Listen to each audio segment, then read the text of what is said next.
माननीय उपेंद्र कुशवाहा जी माननीय गृह मंत्री जी से मिले। मन में बहुत पीड़ा हमको हुआ। पिछड़ा और अति पिछड़ा का छात्रवृत्ति केंद्र सरकार ने कक्षा 1 से 8 तक खत्म कर दिया, लेकिन उपेंद्र कुशवाहा की जुबान नहीं खुली गृह मंत्री के साथ। वो जगजीवन राम उस इलाके से ये सांसद रहे हैं, इनकी जुबान नहीं खुली कि जगजीवन राम के नाम के आगे बाबू लगा हुआ था, उस योजना को बंद कर दिया। कमल में जाना पड़ेगा। जय जय करिए, जय अमित शाह, जय नरेंद्र मोदी। नमस्कार, आप देख रहे हैं सैडर लाइव। मैं हूं आपके साथ धीरेन्द्र कुमार। राष्ट्रीय लोक जनता दल के राष्ट्रीय अध्यक्ष उपेंद्र कुशवाहा कल अमित शाह से मिले हैं। इन तमाम मुद्दों पर बात करने के लिए हमारे साथ जदयू के प्रवक्ता नीरज कुमार हैं। सर, कल उपेंद्र कुशवाहा अमित शाह से मिले हैं, इसे आप कैसे देखते हैं? एक ऐसी राजनीतिक पार्टी जिसका नाम के आगे राष्ट्रीय लगा हुआ हो, रहा राजनीति के वंश में कुल में कोई रोबन हारा, कोई है ये नहीं है विधानमंडल में, पार्लियामेंट में। और माननीय उपेंद्र कुशवाहा जी माननीय गृह मंत्री जी से मिले। मन में बहुत पीड़ा हमको हुआ कि पिछड़ा और अति पिछड़ा का छात्रवृत्ति केंद्र सरकार ने कक्षा 1 से 8 तक खत्म कर दिया, लेकिन उपेंद्र कुशवाहा की जुबान नहीं खुली गृह मंत्री के सामने। कि देश के गृह मंत्री के सामने जुबान नहीं खुलना, पिछड़ा और अति पिछड़ा की छात्रवृत्ति खत्म कर दिया कक्षा 1 से 8 तक। बाबू जगजीवन राम उस इलाके से ये सांसद रहे हैं, इनकी जुबान नहीं खुली कि जगजीवन राम के नाम के आगे बाबू लगा हुआ था, उस योजना को बंद कर दिया। साथ ही साथ कमल में कब एंट्री लीजिएगा, कमल में जाना पड़ेगा।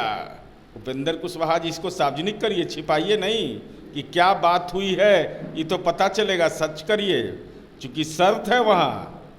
जय जय करिए, जय अमित शाह, जय नरेंद्र मोदी। चूंकि आपके बारे में पहले से आप जो शपथ लिए थे कैबिनेट में और उसके बाद जो बाहर आ गए थे, तो आप पर बहुत अविश्वास वो लोग करता है, हमारी जो जानकारी है। तो आपको तो रामायण गीता ये सब ले कर वहाँ कसम खाना पड़ेगा कि हम जान दे देंगे, लेकिन हम आप ही के साथ रहेंगे। चाहे पिछड़ा अति पिछड़ा का छात्रवृत्ति खा जाइए आप, जातिगत जनगणना नहीं कराइए आप सम्राट अशोक जिनको आप नायक मानते, हम लोग भी नायक मानते हैं, उनका जो भाषाई अपमान किया, तब पद्मश्री उसको लिए हुए हैं। तो वो वापसी के मांग किए हैं कि नहीं? अगर नहीं किए होंगे तब पोल खोल अभियान में आप फंस जाइएगा। बिहार में आपका पोल खोल देगा सब। कितना वोटों पर असर पड़ेगा यदि बीजेपी में शामिल होते हैं तो कुशवाहा वोट कितना असर पड़ेगा? देखिए, जाति से ऊपर बिहार उठ चुका है। नीतीश कुमार की जाति की कितनी आबादी है? आज नीतीश कुमार जमात के बल पर राजनीति कर करके, और जाति का असर कहाँ पड़ना है?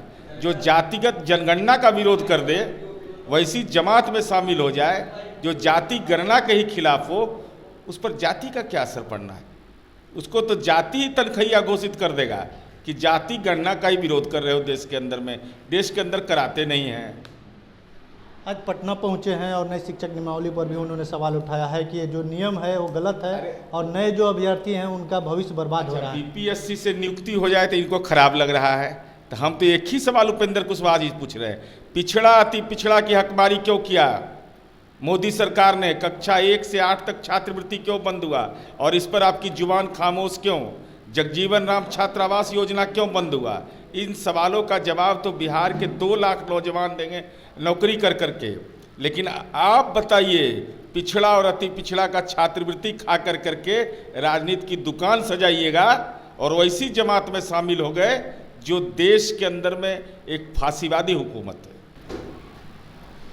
तो आप सुन रहे थे जदयू के एमएलसी सह प्रवक्ता नीरज कुमार के। उन्होंने स्पष्ट कर दिया है कि यदि उपेंद्र कुशवाहा बीजेपी में जाते हैं तो कुशवाहा वोटों पर कोई असर नहीं पड़ेगा और जो नई शिक्षक नियमावली है बीपीएससी से, वो शिक्षकों के लिए बेहतर है और गुणवत्ता वाली शिक्षा बच्चों को मिलेगी।